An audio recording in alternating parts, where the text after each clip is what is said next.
stavio sam na glasanje po kategorijama. Imao sam velikih dilema, posle sam se malo posavetao sa mojim prijateljima sa Telegram grupe.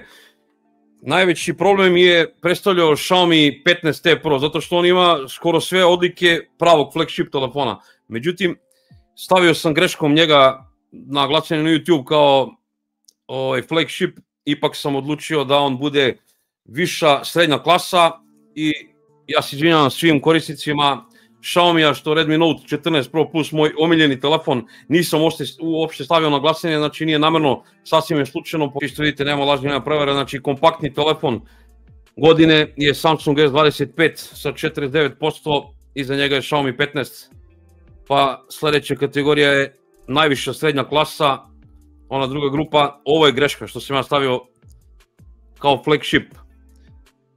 Zašto? Zato što ovde na YouTube-u nisam mogao da stavim više telefona, nego bukvalno me teralo da stavim samo 4, onda sam morao da rasturim tu flagship kategoriju po 4, ali dobro, nebitno. Zamislite da ovaj Xiaomi 15T Pro nije tu, znači tu je Pixel dobio ovako više nego Realme GT 7 Pro, onda imamo flagship prva grupa Honor Magic 7 Pro, Samsung Galaxy S25 Ultra, Oppo Find X8 Pro, kao što vidite Samsung Galaxy S25 Ultra je dobila najviše glasova. Glasanje iz srednje klase, niža srednja, Samsung A56 ubedljivo, to pravo da vam kažem i nisam očekivao, s obzirom na komentare koje čitam stalno posle recenzija.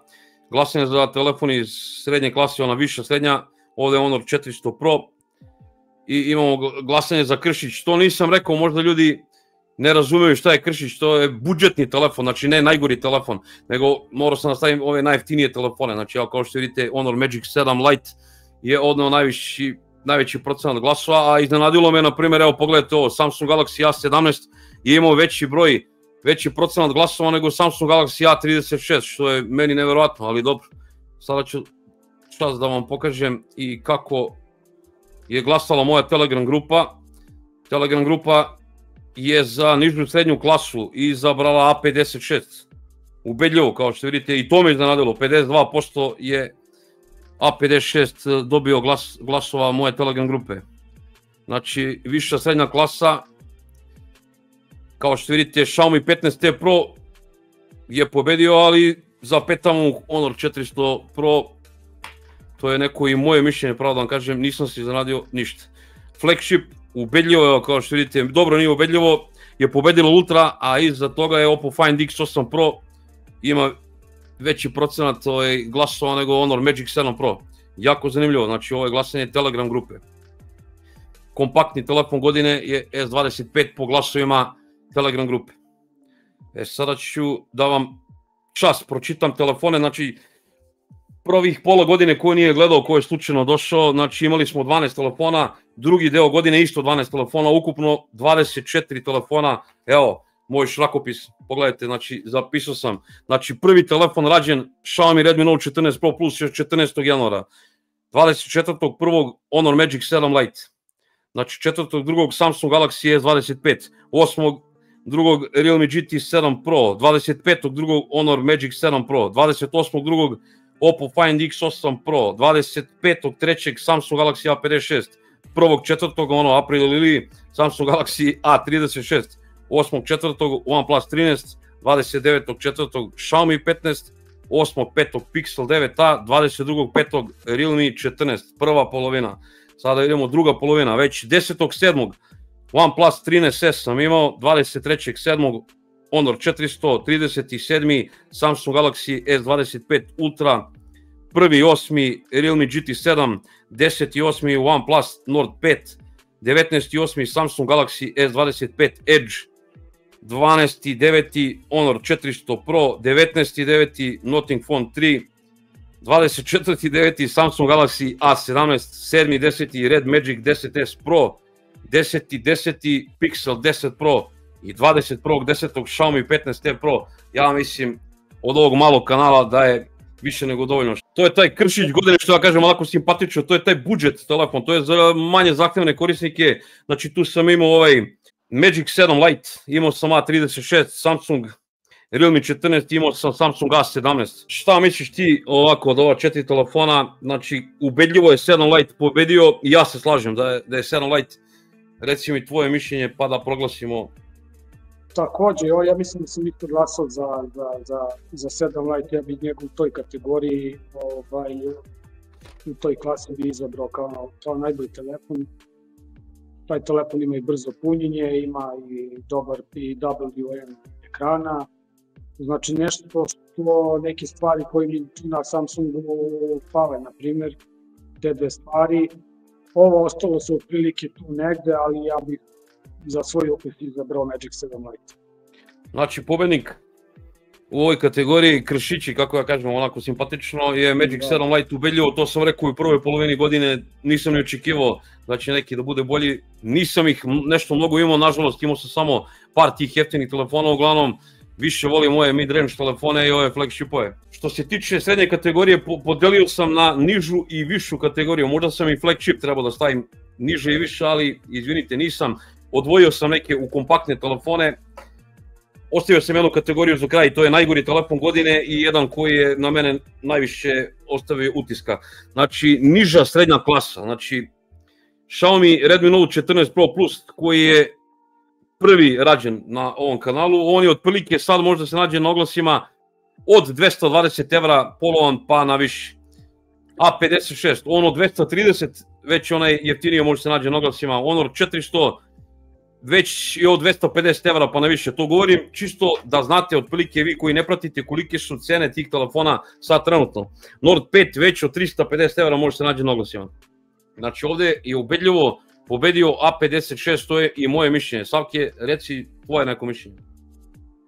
Pa moje neko mišljenje, mislim da sam glasao za Nord 5, otprilike ta OnePlus je neka moja, što kaže, izbor uvek bio.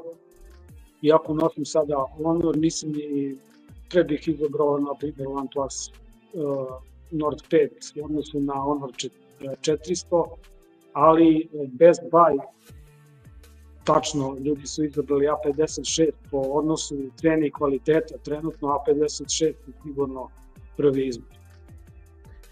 Evo ja ću sad dodam, moj izbor među tim telefonima je OnePlus Nord 5 i ja njega koristim, znači ne koristim A56, ali i ja sam glasao za A56, znači nije bitno to što meni Nord 5 najviše odgovara, ja ako gledam i za sve, generalno hoću da budem objektivan, A56 je definitivno niža srednja kategorija, znači telefon već može nov vakum da se nabavi za nekih 320 evra i to ono jači 8250. Znači niža srednja kategorija, ubedljivo A56 je pobedio i u prvoj polovini godine sam isto proglasio taj telefon. Znači imamo sad višu srednju kategoriju, kod srednje klase je Pixel 9a, on košta 420 evra, verujem da ne nov vakum sad na kupujem prodajem. OnePlus 13S košta, onaj jeftiniji od 580 pa na više, Realme GT7, znači njega nema polovnog, znači ima samo novi trenutno. Ovo znači nemojte da držite 100%, ovo su trenutne cene, ovo ko sam danas nešto gledao ili juče. Realme GT7 već od 400 evra može se nađe, Honor 400 Pro od 420 pa na više i Xiaomi 15T Pro od 600 pa na više evra, zna da bude često da se pojavi i ispod 600 evra.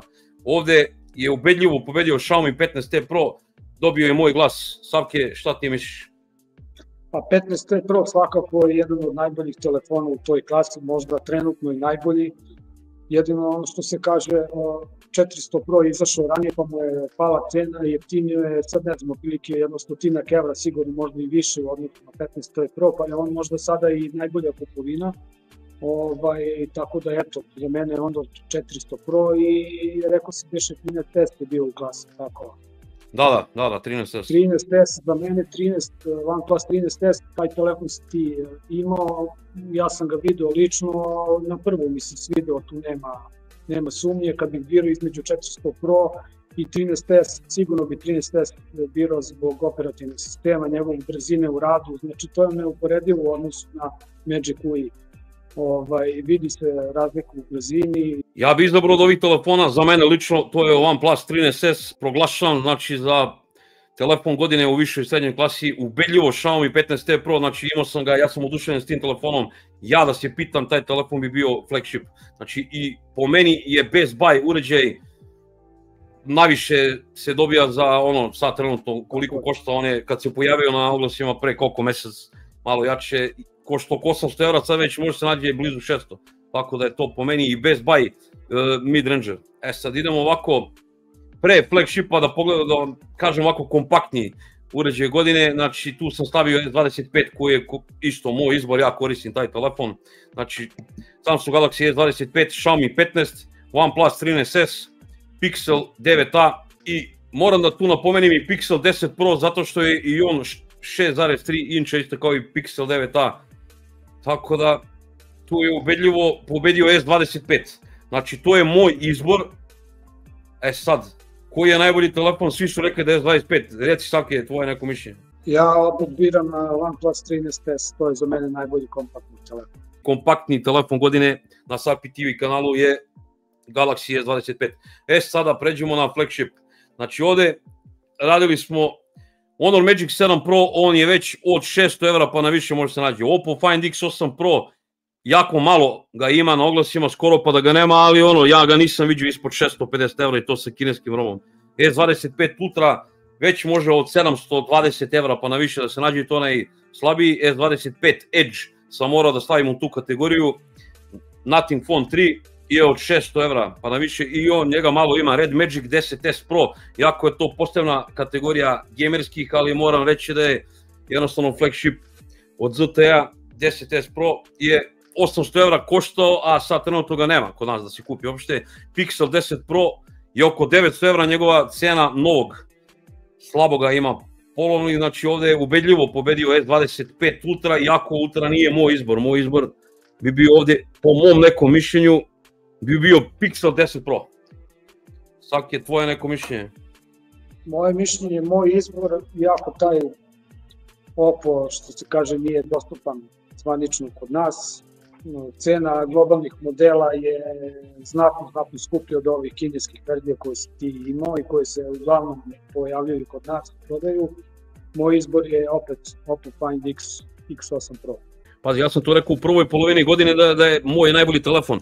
I dalje imam tu dilemu veliku, pravo da ti kažem, zašto nisam rekao sad Oppo Find X8 Pro, zato što nisam imao global kinesku verziju, da sam imao, ne odgovara mi kod Kineza te neke sitnice, sad da se ne vraćamo na to, proglašavamo znači flagship godine na ovom kanalu, opet Samsung S25 Ultra, znači ja sam to rekao i na početku godine, dosadno je, znam da mnogi se ne slažu sa tim, ali velika većina ljudi i glasala je isto upravo za taj telefon, najzaokruženiji telefon, tako da, znači flagship godine je S25 Ultra.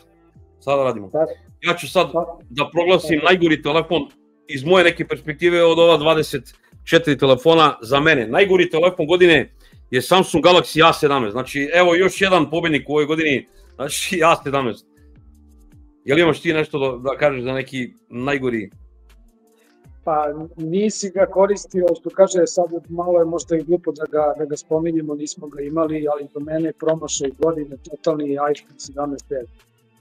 Mislim, taj telefon nema ni donji zvučnik, on ima samo zvučnik pomoćni, onaj gornji gde mu je slušalica i mislim, nema šta da komentariš, da je jedna kamera. On je kao u principu trebao da bude tanak telefon, onda ima onaj gore gde je ta kamera, taj kamera bump jako debeo i razne druge stvari. To za mene stvarno u 2025. ne može da bude nikako, nijedne klase, to je klasa za sebe. Promašaj godine, totalno. Promašaj godine, klasa, to je to. Evo, za mene lično, ja neću da govorim za neke telefone koje nisam imao, za mene promašaj godine, znači rekao sam najgori telefon A17, to je neko moje mišljenje, promašaj godine od svih ovih telefona koje sam imao, opet moje lično mišljenje je S25 Edge, znači to je telefon koji sam nisam ni očekivao ništa od njega, koliko košta, on je za mene promašaj godine totalni, tako da ko nije gledao recenziju neka pogleda, za mene, znači, promašaj godine S25 Edge, znači, telefon koji je na mene ostavio najviše utiska, najviše mi se svidao i šteta što nije, na primer, nema neke stvari, šteta što nije manji. Je za mene ubedljivo Red Magic 10S Pro, znači, taj telefon je mene ljudi oduševio, laku noć, vidimo se. Laku noć, pozdrav svima. Puno pozdrava from Bangladesh, Kabul Dirsa.